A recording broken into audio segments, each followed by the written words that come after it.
அன்றாட வாழ்வில் நாம் உண்டு ருசித்து மகிழும் பிரிங்கிள்ஸ் எனப்படும் உருளைக்கிழங்கு சிப்ஸ் எவ்வாறு தயாரிக்கப்படுகிறது, அதற்கான வரலாறு எவ்வாறு உருவாகியது, இது பற்றித்தான் நாங்கள் இந்த காணொளியில் பார்க்க இருக்கின்றோம். அனைவரையும் கிரியேட்டிவ் எஃப்னா எனும் இந்த யூடியூப் தளத்திற்கு அன்புடன் வரவேற்கின்றேன். ஆரம்ப காலங்களில் உருளைக்கிழங்கு சிப்ஸ்களுக்கு அதிக மதிப்பு காணப்பட்டது. அதாவது ஓய்வு நேரங்களில் ஓய்வை கழிக்கவும் வாய்க்கு இதமாக உணவு உண்ணவும் இந்த உருளைக்கிழங்கு சிப்ஸுகள் மக்களுக்கு அதிகம் தேவைப்பட்டன. ஆனாலும் அந்த காலத்தில் உருளைக்கிழங்கு சிப்ஸுகள் மிக இலகுவில் உடையக்கூடியதாகவும் உருளைக்கிழங்கு பாக்கெட்டுகளில் சிப்ஸை விட அதிக காற்று இருந்ததாலும் மக்களுக்கு உருளைக்கிழங்கு சிப்ஸ் பாக்கெட்டுகளை கொள்வனவு செய்வதில் இருந்த ஆர்வம் குறைந்து கொண்டு சென்றது. இப்படி இருந்த காலத்தில் தான் ஃப்ரெட் போர் என்பவர் பிரிங்கிள்ஸ் எனும் உருளைக்கிழங்கு சிப்ஸை அறிமுகப்படுத்தினார். இவ்வாறு அறிமுகப்படுத்தப்பட்ட பிரிங்கிள்ஸ் எனும் உருளைக்கிழங்கு சிப்ஸுக்கு எளிதில் உடையாத ஆற்றலும் வளைந்த சிறந்த வடிவமும் இருந்தது.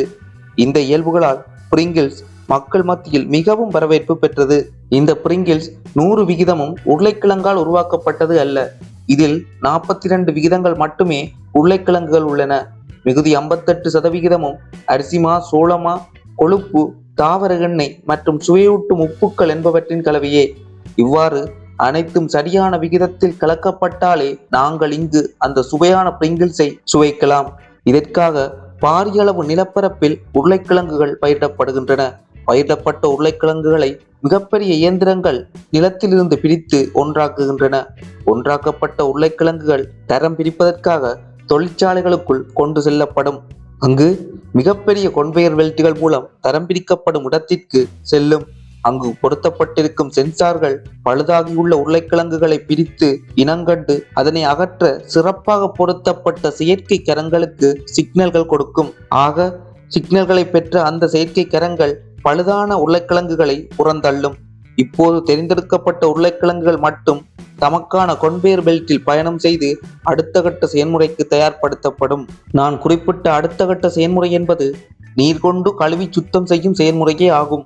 இதற்காக சிறப்பாக அமைக்கப்பட்ட நீர் தொட்டிகளில் கொன்வேயர்கள் பயணம் செய்யும். வெளியிலே வரும்போது மண், தூசு மற்றும் அழுக்குகள் அகற்றப்பட்ட சுத்தமான உருளைக்கிழங்குகளாக வெளிவரும். தொடர்ந்து தோல் உரிப்பதற்காக சொரசொரப்பான மேற்பரப்புகளாலான உருளைகளின் அறைக்குள் கொட்டப்படும். இந்த உருளைகள் சுழற்றப்படும் போது அவற்றுக்கிடையில் துள்ளி திரியும் உருளைக்கிழங்குகள் தங்கள் தோலை உரித்துக்கொண்டு வெளிவரும். இவ்வாறு வெளிவரும் தோலுரிந்த உருளைக்கிழங்குகளும் நன்றாக கழுவப்பட்டு காய வைக்கப்பட்டு பயணத்தை தொடரும். இப்போது உருளைக்கிழங்குகளின் தரம் பரிசோதிக்கப்படும் நேரம். இதற்காக கொன்வேயர் பெல்ட்டுகளின் வேகம் குறைக்கப்பட்டு தகுதி வாய்ந்த ஊழியர்களால் தகுதியில்லாத உருளைக்கிழங்குகள் நீக்கப்படும். ஆக அடுத்த செயல்முறைக்காக மிகச்சிறந்த உருளைக்கிழங்குகளே பயணிக்கும். அடுத்த செயல்முறை சிலைசிங் எனப்படும். சிலைசிங் என்பது மிகவும் வேகமாக சுழற்றப்படும் பிளேடுகளினால் உருளைக்கிழங்குகள் சிறிய சிறிய துண்டுகளாக வெட்டப்படும் செயல்முறையாகும். இதற்காக முதலில் நீள நீள துண்டுகளாக வெட்டப்பட்ட பின்பு மிகச்சிறிய சதுரமுகி துண்டுகளாக வெட்டப்படும். இவ்வாறு வெட்டப்பட்ட உருளைக்கிழங்கு துண்டுகள் தொடர்ந்து சிறப்பாக அமைக்கப்பட்ட கொன்வேயர்களில் பயணம் செய்து சுடுநீர் தொட்டியை அடையும். அங்கு 90 பாகசியில் உள்ள நீரில் 2 நிமிடங்களுக்கு ஊற வைக்கப்படும்.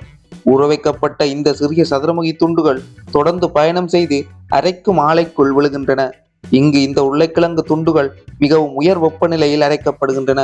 அரைக்கப்பட்ட உருளைக்கிழங்குகள் சூடான உருளைகளுக்கூடாக அழுத்தப்பட்டு மிக மெல்லிய பேப்பர் போன்ற தாள்களாக மாற்றப்படும். இவ்வாறு வெளிவரும் இந்த தாள்கள் மிகவும் சிறப்பாக அமைக்கப்பட்ட கிரைண்டர் போன்ற அமைப்பில் மிகச்சிறிய துண்டுகளாக உடைக்கப்படும். ஆக இப்பொழுது ஒரே அளவிலான ஒரே தடிப்புடைய மிகச்சிறிய உருளைக்கிழங்கு துண்டுகள் இங்கே உருவாக்கப்படும். அடுத்ததாக உடைக்கப்பட்ட சிறிய சிறிய துண்டுகள் அரிசிமா, கோதுமைமா, தாவர கொழுப்பு மற்றும் பல இரகசிய சுவையூட்டிகளுடன் சேர்த்து கலக்கப்படும். இதன்போது சிறியளவு நீரும் சேர்க்கப்பட்டு தேவையான பதத்திற்கு கொண்டு வரப்படும். இவ்வாறு சேர்த்து கலக்கப்பட்ட கலவை அதற்காகவே உருவாக்கப்பட்ட கொன்வேயரில் பயணம் செய்து நெருக்கும் ரோலர்களை அடையும். இந்த ரோலர்கள் அந்த கலவையை மிக மெல்லிய தடிப்புடைய பாய்களாக வெளியில் தள்ளும். இந்த பாய்களின் தடிப்பு கிட்டத்தட்ட 1 மில்லிமீட்டர் வரை இருக்கும். இவ்வாறு பயணம் செய்யும் பாய்கள் பிரத்யேகமாக அமைக்கப்பட்ட நீள்வட்ட வடிவமுடைய அச்சுக்களில் அழுத்தப்பட்டு தேவையான பிரிங்கிள்ஸ் வடிவம் பெறப்படும். இவ்வாறு வெட்டப்பட்ட பிரிங்கிள்ஸ் ஒரு வளைந்த மேற்பரப்பினோடு செல்வதால் அதற்கே உரித்தான வளைவரப்பு பெறப்படும். வெட்டிய பின் மீதமாக எஞ்சிய கலவை இன்னொரு பகுதியில் சேமிக்கப்பட்டு மீள் பயன்பாட்டிற்கு உட்படுத்தப்படும். இப்போது நீள்வட்ட வடிவமாகவும் தேவையான வளைபரப்போடும் உள்ள உருளைக்கிழங்கு கலவை பொரிப்பதற்காக 180 டிகிரி செல்சியஸ் வெப்பநிலையில் உள்ள சூடான எண்ணெயினோடு பயணம் செய்யும். 10 செகண்ட்களிலேயே சிப்ஸுகள் தேவையான பொன்னிறத்தையும் வடிவத்தையும் பெற்றுவிடும். இப்போது சூடாக இருக்கும் சிப்ஸுகள் குளிர்ந்த வழி பிரயோகிப்பதன் மூலம் குளிர்த்தப்படும். இந்த செயல்முறை சீசனிங் எனப்படும் அடுத்த செயல்முறைக்கு முக்கியமானதாகும். சீசனிங் என்பது பொரித்த உருளைக்கிழங்கு சிப்ஸுகளுக்கு மசாலா சேர்க்கும் செயல்முறையாகும். இதற்காக பிரத்யேகமாக தயாரிக்கப்பட்ட மசாலா சிப்ஸுகளின் மீது தூவப்படும். இதுவே உருளைக்கிழங்கு சிப்ஸுக்கு தேவையான சுவையை வழங்கும். அடுத்ததாக தகுதி வாய்ந்த ஊழியர்களினால் தரம் பரிசோதிக்கப்படும். இதன்போது உடைந்த மற்றும் தரங்குறைந்த சிப்ஸுகள் அகற்றப்பட்டு நேர்த்தியான சரியான வடிவமுடைய சிப்ஸுகள் பொதி செய்தலுக்காக அனுப்பப்படும். பொதி செய்வதற்கு பிரிங்கிள்ஸ் லோகோ பதிக்கப்பட்டு பிரத்யேகமாக உருவாக்கப்பட்ட கேன்கள் பயன்படும்.